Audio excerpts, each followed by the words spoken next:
언제나처럼 TMI 시간으로 돌아왔어요. 오늘 미변조 방지 장치, 그 중에서도 워터마크와 스테가노그래피에 대해 발표를 해보려고 합니다. 워터마크란 단어를 익숙히 들어보신 분도 있을 것이라고 생각되는데 혹시 워터마크가 뭔지 아는 분 계신가요? 선생님이 안다고 선생님이었어요. 자, 일단 알아보도록 할게요. 워터마크는 이름의 유래를 먼저 알아보면 워터마크는 1282년 이탈리아 파브리아노에서 발견된 한 문서에서 처음으로 확인이 됐어요. 종이에 오돌토돌하게 문양이 나타나게 하는 방식이었는데요. 당시 워터마크를 만드는 공정을 보면 실로 직접 문양을 만든 뒤에 물에 젖어있는 종이 펄프를 그 위에 올리고 눌러서 종이에 오돌토돌한 문양이 나타난 채로 마르게 하는 방식이었어요. 이런 제작 방식 때문에 물로 남기는 수입표에서 워터마크라는 이름이 붙게 된 것이죠. 그럼 오늘날에는 어떤 방식으로 워터마크를 남길까요? 한 예시를 가져와 봤는데요. 그냥 아무 기사에서나 가져온 거예요. 여기에서 바로 이 부분이 워터마크입니다. 온라인에 배포된 자료들, 사진들에서 자주 볼 수 있는데요. 보통 자신의 이름이나 아니면 회사 이름 같은 걸 적어놓곤 합니다. 그래서 워터마크의 사전적 정의는 집회나 컴퓨터 등의 분야에서 불법 복제를 막기 위해 개발된 복제 방지 기술입니다. 불법 복제를 막기 위한 복제 방지 기술인 만큼 워터마크의 종류는 굉장히 다양한데요. 앞서 보여드린 예시에서처럼 이렇게 대놓고 확인할 수 있는 워터마크가 있는가 하면 보이긴 하지만 이게 뭔 역할을 하는 건지 알다가도 모르겠는 워터마크도 있고, 그리고 우리 눈으로는 볼 수조차 없는 워터마크도 있어요. 여기에 지금 워터마크가 숨겨져 있는 상태인 거예요. 프린터가 등장을 하고 스캐너의 성능이 점점 좋아지면서 불법 복제를 방지하는 데 굉장히 큰 위협이 됐어요. 그래서 기존에는 그냥 종이면을 오돌토돌하게 하는 식으로 이게 원본이다 아니다를 증명할 수 있었지만 이제 그냥 컬러 복사기에다가 놓고 저기 복사 버튼 한 번만 딱 누르면 원본하고 똑같은 결과물을 계속 무제한으로 만들어낼 수 있게 된 거예요. 그래서 이게 어디에 위협이 됐냐? 위조 지폐에 악용될 가능성이 굉장히 컸어요. 여러분 혹시 돈을 프린터에 넣고 복사해 보신 적 있어요? 혹시나? 네, 없는 거 보통은 없겠죠. 그래서 만약에 지폐를 복합기에서 넣고 복사를 하거나 스캔을 하면은 이렇게 돈 복사가 될까요? 별로는 안 된다로 말씀을 드릴 수 있습니다. 유리온 별자리라고 제가 위에 적어놨는데 지폐에는 유리온 별자리라고 하는 위조 방지 장치가 포함되어 있어요. 바로 이 초록색 원 5개가 유리온 별자리인데요. 이 별자리는 2002년에 독일의 보안연구원인 마커스 쿤이 지폐 인쇄를 거부하는 제록스 컬러 복사기를 가지고 실험을 하다가 16억짜리 지폐의 보안 패턴을 밝혀내는 데 성공을 했어요. 그래서 처음으로 알려지게 되었습니다. 마커스 쿤은 유로와 앞면에 있는 점들에서 동일한 패턴이 반복해서 나타난다는 것을 알아냈고 그 형태가 마치 오리온 자리하고 이렇게 비슷하게 닮았다 해서 유로를 뜻하는 EUR에다가 오리온 자리를 합쳐서 유리언 컨스텔레이션으로 이름을 붙였습니다. 알려진 바에 따르면 유리온 별자리는 노란색, 초록색 또는 주황색 원 5개의 패턴으로 이루어져 있고 이 원들 5개가 한 페이지에 있는 것만으로 컬러 복사기가 인쇄를 거부할 수 있어요. 유리온 별자리에 대해서 이 이상으로 알려진 것은 없습니다. 세부적인 기술 사항이나 작동 원리, 규격 등 모든 것은 오직 이 문양을 만든 개발자와 이를 이용해서 지폐를 만드는 각국의 조폐국들 그리고 프린터 만드는 회사들만 알고 있는 외부 기밀 사항이라고 해요. 세부적인 게 유출되면 당연히 그걸 뚫을 방법들이 나올 테니까 그렇게 하는 거겠죠. 그래서 지폐를 복사하면 어떻게 될까요? 제가 직접 복사를 해봤는데요. 먼저 교무실 복합기를 가지고 복사를 해봤어요. 앞서 보안연구원 쿤이 지폐 인쇄를 거부하는 제록스 인쇄기를 가지고 연구를 했다고 했는데 교무실께 마침 후지 제록스 인쇄기더라고요. 해봤는데 이게 나온 것처럼 복사가 금지된 원고일 수 있습니다 하고서 아예 스캔도 안 되고 복사도 안 되고 그냥 무조건 막혀버리는 장면을 볼 수 있었고요. 1층에 있는 캐논 복합기에서는 인쇄가 거부되진 않았습니다.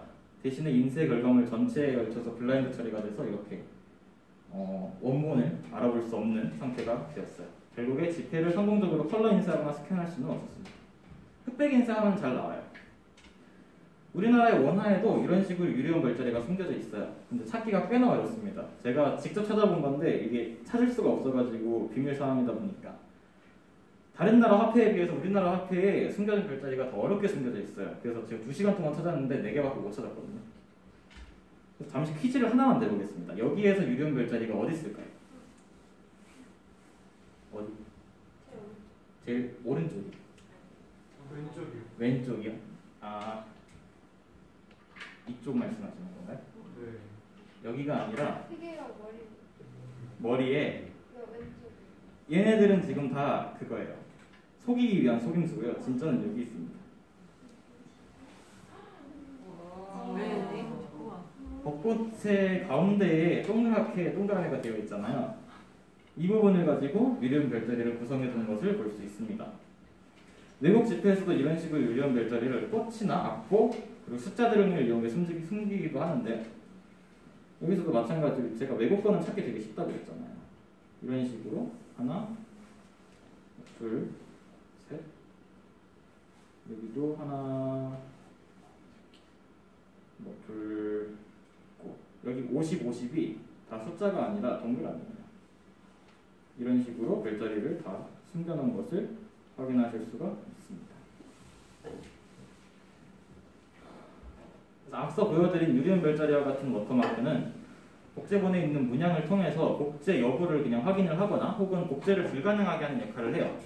또 다른 복제 방지 장치 중에 하나는 스테가노그래피라고 하는데 스테가노그래피란 그래스로 감춰져 있다는 뜻인 스테가노와 통신을 의미하는 그라포스가 합쳐져서 만들어진 말입니다.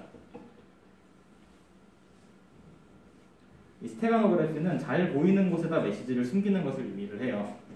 최초의 스테가노그래피는 기원전 499년으로 거슬러 가는데 밀레토를 지배하던 페르시아 아케멘스 왕조의 다리오 1세를 섬기던 참주였던 히스티아이오스가 원정 중에 밀레토에다가 사위인 아리스타브라스를 남겨뒀어요. 그 사람한테 밀서를 보냈는데 어떻게 보냈냐? 이 히스티아이오스가 자신이 가장 신뢰하던 노예를 데려와서 머리를 싹 밀고 거기다 문신으로 이렇게 메시지를 기록을 했어요.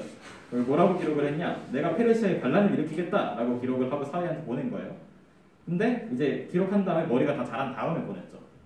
머리가 다 자란 다음에 보내니까 사위가 이제 노예가 왔는데 머리를 깎아봤더니 메시지가 나온 거예요.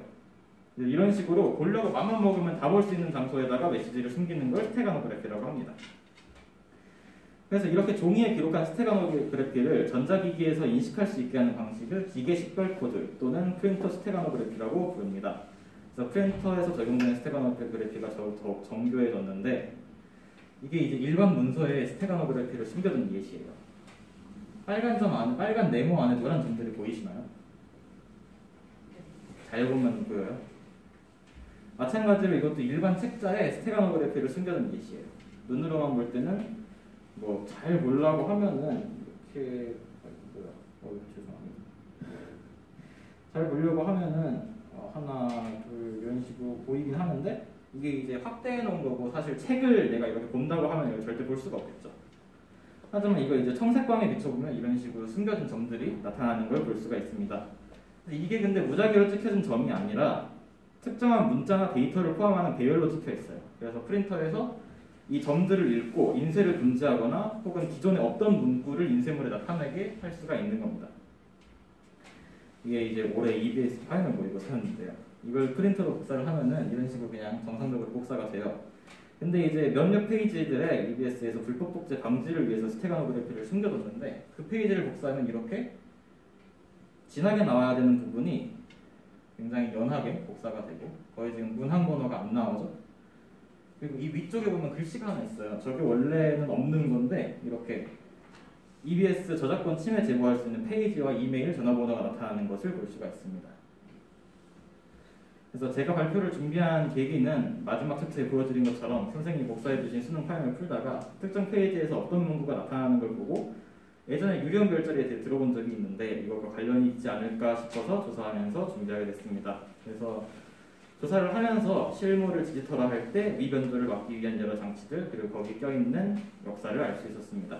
여러분도 일상 속에 생긴 궁금증을 직접 탐구하면서 즐거움을 느끼는 경험을 해보시길 바라며 발표를 마치겠습니다. 감사합니다.